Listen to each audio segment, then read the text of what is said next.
It wasn't really so long ago that people were still getting used to the idea that every successful movie would get a sequel without question. These days, it's not uncommon for 5 or 6 movies to come out in a single franchise in as many years, even if they're animated movies that take more than a year to create. Well, hello there, happy Saturday. I hope you're having a fantastic weekend so far. I'm Joseph, and this is Buzzcuts, a channel where we bring you buzzworthy cuts of the strangest film facts. If that sounds like your cup of tea, I hope you do subscribe, tap the bell, and drink up. Today, I want to try and bring you a list of the top 10 movie franchises with the most animated sequels, spin-offs, reimaginings, and reboots. I hope this list is accurate. If you know of others that I've left out, please do let me know in the comments below. So without any more gabbing, grab your popcorn and settle in for the list of the top 10 most prolific animated movie properties. For this list, I'm including theatrical, direct-to-video, and video-on-demand releases of animated features. I've done my best to exclude TV shows or episode anthologies or specials under 45 minutes. For crossovers and cameos, I attributed movies to any and all franchises that appear in the title, which means that there's some overlap with 4 of the 10 series on this list. Number 10, Superman, with 8 movies. Superman isn't just the world's bravest and most unconventional journalist, nor the most popular alien character of all time. He's also basically responsible for the modern superhero genre. Yet, he just barely squeaks onto this list with a surprisingly modest 8 animated features to his name, including 3 titles that he shares with other characters. That number is slightly misleading since Superman appears in a handful of additional features under the Justice League and Batman nameplates, and the 2010 DC Super Friends video based on the Fisher-Price toy line. But what Superman otherwise lacks in quantity, perhaps he makes up for in quality. It all started in 1994 with Superman, the Last Son of Krypton, which acted as an extended pilot for the fan-favorite 1996 animated series. Even though it was animated in Japan, not America, The Last Son of Krypton was praised for its loving homage to the original action comic style and its 1950s interpretation of a futuristic American metropolis. He hasn't appeared in a standalone animated movie since 2013's Superman Unbound, but the Man of Steel isn't going anywhere anytime soon, taking on a darker tone once again for an animated adaptation of The Death of Superman later this year, with an anticipated sequel for 2019. Number 9, My Little Pony with 9 movies. My Little Pony's legacy of feature-length animation dates back to the original toy line, when My Little Pony the movie, the first one, chronicled Ponyland's battle with a talking glob of purple gunk in 1986. Their synopsis, not mine. This limited theatrical release followed a 30-minute TV special 2 years earlier. The franchise didn't return to longer fare films for 20 years, when Mattel's new line of toys spurred not 1, not 2, but 3 direct-to-video specials. Jump ahead a few years, and the Equestria Girls sub-brand is responsible for 4 TV movies released between 2013 and 2018. Of these, 2014's Rainbow Rocks and 2018's Forgotten Friendship are among the most well-received features in the franchise's history. Then, of course, last year we saw our second super originally titled My Little Pony, the movie, again.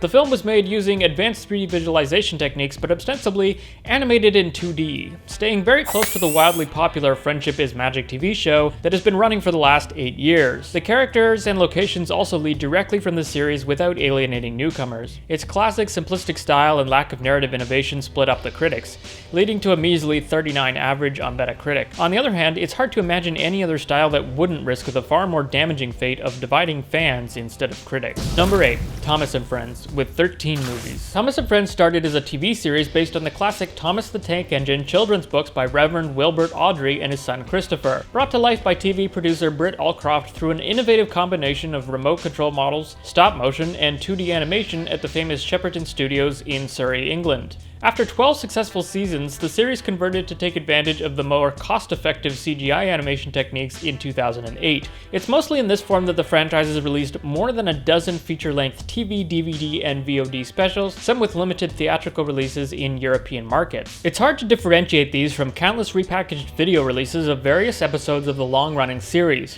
But suffice to say that Mattel, modern-day owners of the Thomas brand since 2012, are averaging 1 to 2 new video specials every single year. A full-blown theatrical movie has been teased since 2010, likely in live action and rumored to be led by Nine director Shane Acker, with the special effects wizardry of Weta Digital. However, its failure to materialize is more understandable when you consider the abysmal failure of Thomas's first foray into live-action cinematics. You may remember a 2000 movie starring Mara Wilson and Alec Baldwin bombed with the critics and barely barely eked back its $19 million budget at the box office. Number 7, The Land Before Time, with 14 frickin' movies. Until Warner Brothers, Mattel, and other monster brands started dominating the field with product tie-ins and multi-billion-dollar brands, Universal ruled the roost with its countless sequels to The Land Before Time. In 1988, animation legend Don Bluth released a blockbuster classic that winningly combined two time-tested childhood attractions, dinosaurs and cartoons. Under the astute executive eye of none other than George Lucas and Steven Spielberg,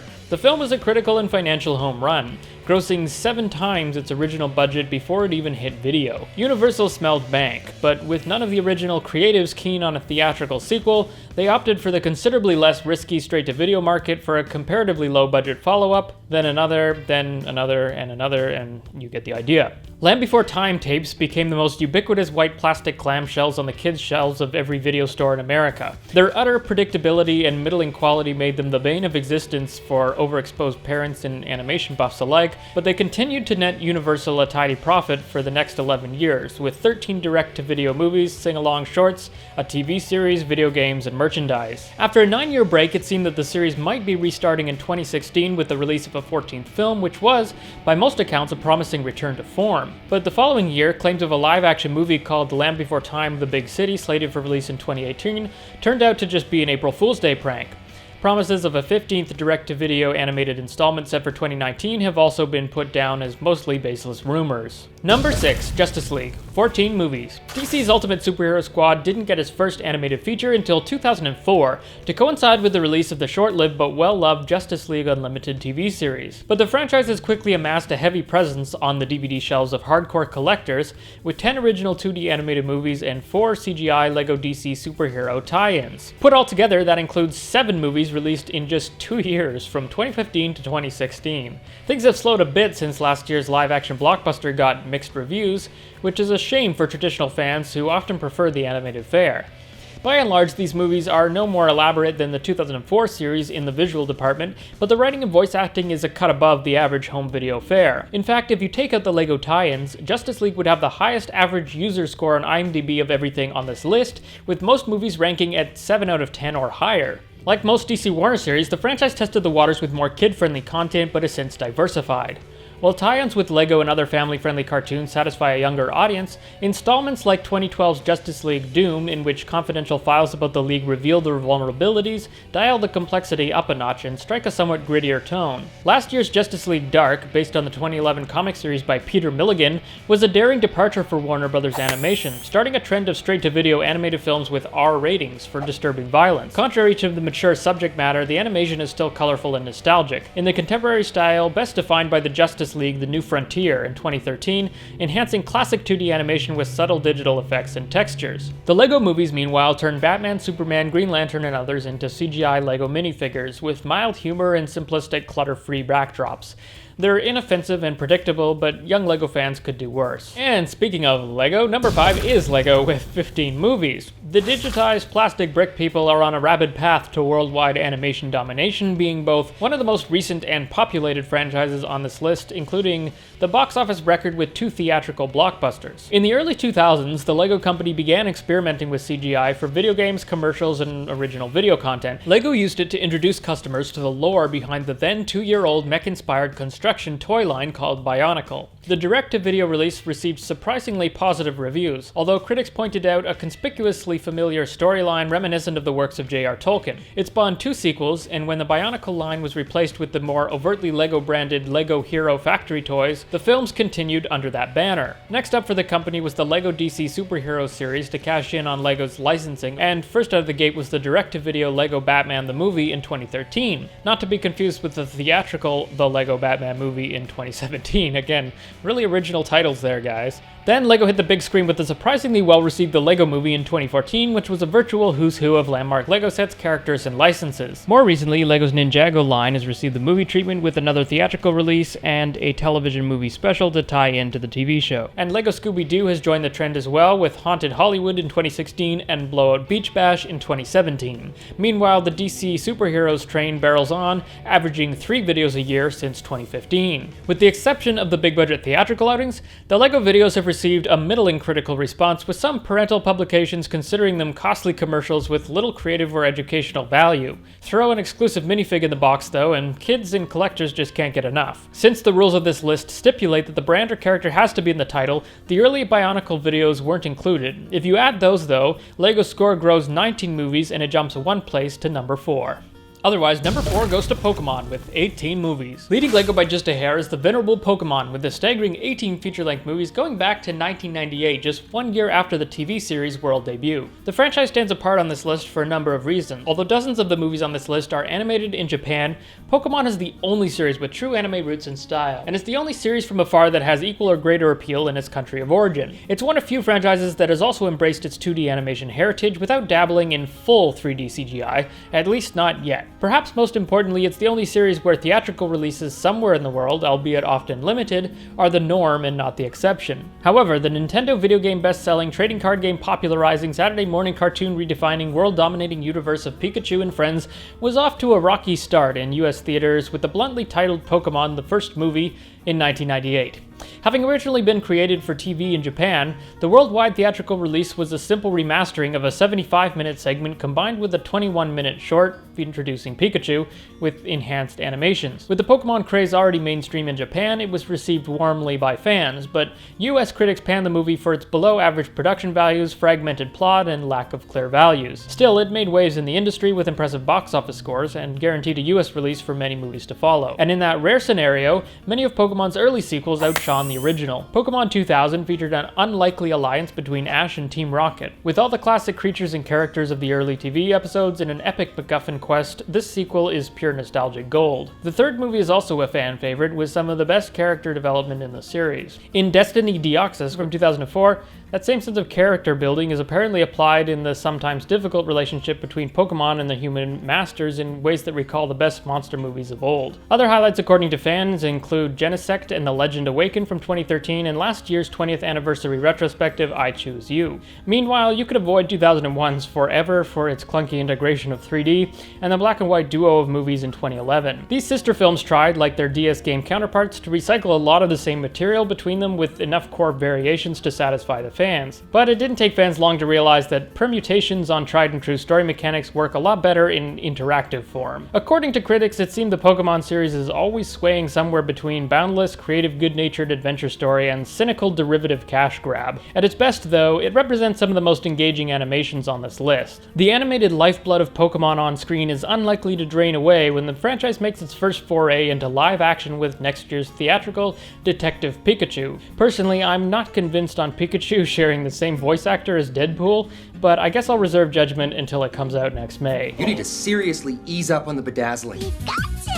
Say what you will about Marvel's box office dominance, but when it comes to original animated fare, DC is the clear champion, making its third appearance on this list with a whopping 30 animated Batman movies released since 1993. What started as a simple kid-friendly tie-in to Tim Burton's late 80s and early 90s Batman trilogy became its own hit on TV. Today, 1992's Batman the Animated Series is regarded by many as one of the greatest American cartoon series of all time. In 1993, with Batmania at an all-time high, Warner Brothers tested the Caped Crusaders animated prowess by pushing a planned home video tie-in to the silver screen. Despite its humble origins and a rushed production schedule, the movie was hailed by film journalists for its style, tone, and narrative competence. Empire called it the best animated movie of the year, and a number of critics, including Gene Siskel, called it better than Tim Burton's live-action sequels. Time magazine has called it one of the best 10 superhero movies of all time. None of that, though, could make up for the lack of marketing surrounding the movie's rushed theatrical debut, and it suffered financially. Warner backtracked to home video for two successful sequels, Batman and Mr. Freeze Sub-Zero in 1998,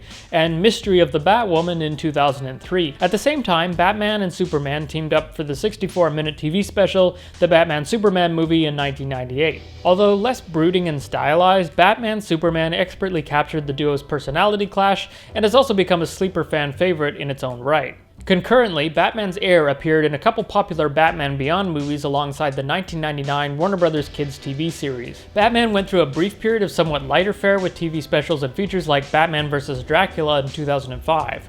Then he played to his dark side again in the mediocre Gotham Knight anthology of 2008. Bolstered by the renewed hunger for superheroes and a new generation of big-screen comic book adaptations, new direct-to-video Batman movies hit at least once a year from 2008 to the present day. Other installments that have received high praise include Red Hood's introduction in the Under the Red Hood from 2010, a duo of Dark Knight Return films from 2012 and 2013, and Batman vs. Robin from 2015. 2016's Return of the Caped Crusader was another attempt to lighten the mood, harkening back to the groovy 60s live-action series. Meanwhile, a trio of confused kid-friendly mech animal mashups under the Batman Unlimited brand was used to pitch a new line of toys, and it plays like it too. Then of course we have the goofy Scooby-Doo Batman crossover from earlier this year, and all the Lego Batman movies mentioned previously. Things are just getting more interesting again this year as animated Batman is traveling to 19th century London to take on Jack the Ripper, and feudal Japan for Batman Ninja, which comes out this month.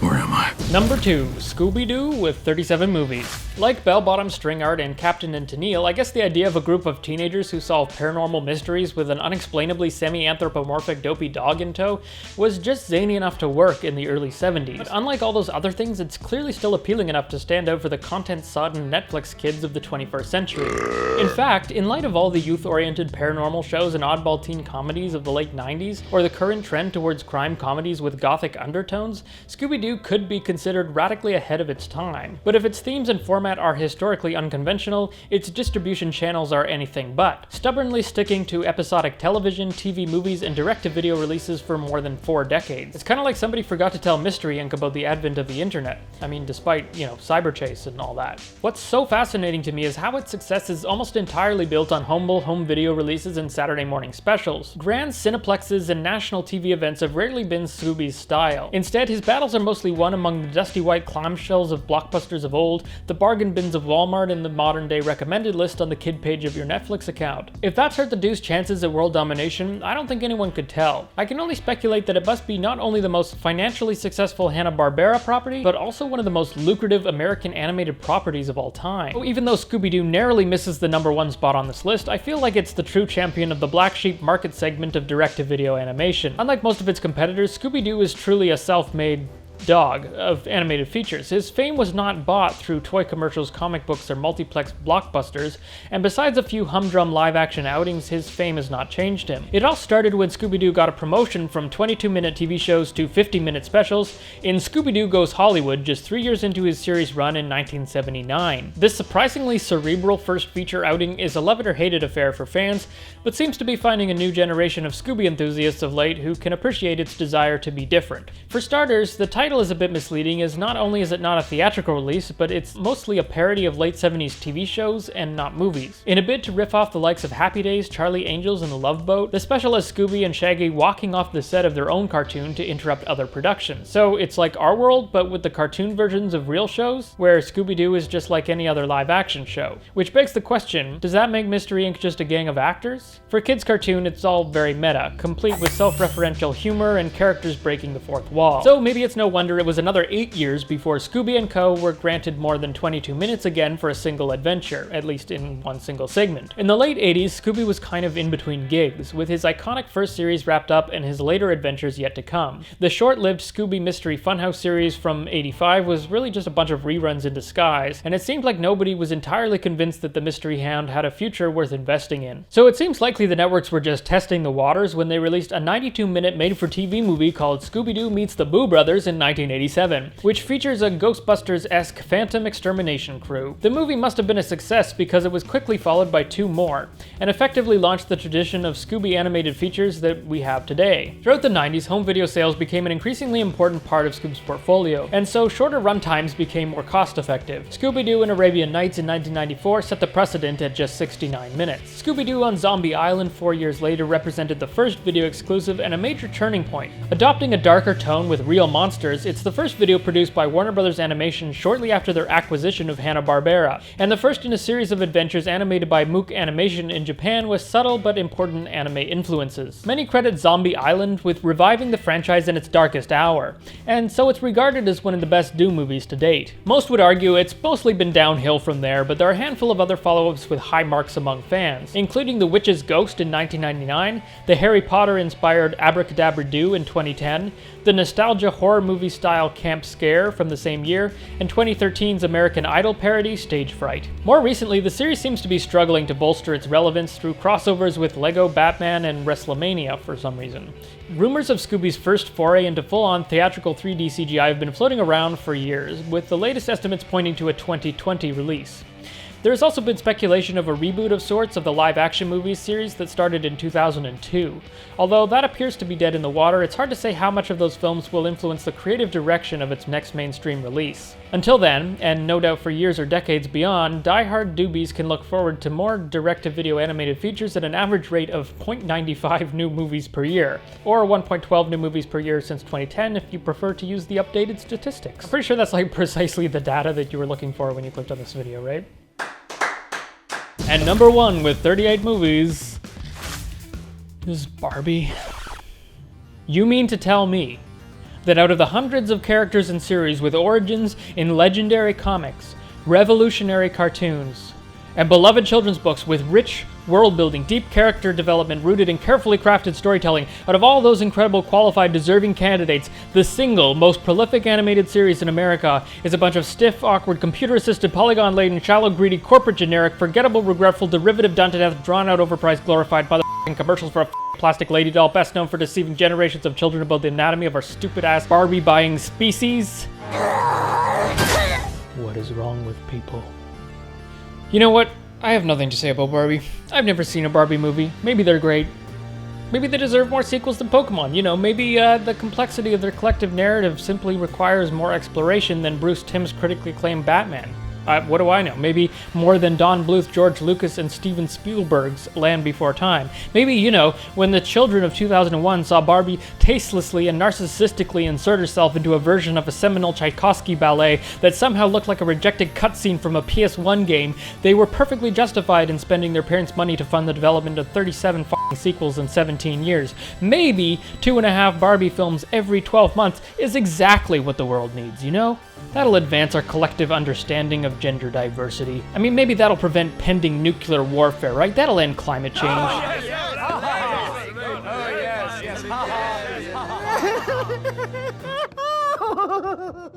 You know what the worst part is, though? The worst part is, the company that made most of these is none other than Rainmaker Entertainment of Reboot fame. That's right, the folks who basically reinvented CGI animation as a viable format for children's entertainment with depth and substance went on to flood the universe with straight-to-video Barbie movies. And yeah, amidst episodes of that hated reboot, they're still making them. Okay guys, enough of that. As the obligatory disclaimer of the day, and to patch over my dreadful sense of humor, I have nothing against Barbie, or at least not that much. And I certainly have nothing against its fans and proponents, and those who collect the movies. And when I say I haven't seen any of them, that isn't out of any real spite or malice, it's just because I haven't ever really heard anything about them, certainly nothing good. But if you think there's a genuinely good Barbie movie out there, give me a challenge. Tell me what it is, and I promise I'll watch it with an open mind. Barbies? And be sure to say hi in the comments below. You know, you can let me know what your favorite Barbie movie is, maybe. Or you can let me know how wrong I was if you know of a series with more animated sequels than the ones listed here. Well, congratulations, guys. You stuck it out through this absolutely epic list of the top 10 most sequeled animated motion picture products. I'm Joseph, this is Buzzcuts. Appreciate your eyeballs today. I will catch you next time, and until then, stay strange. Cut. Sparkle, sparkle. No.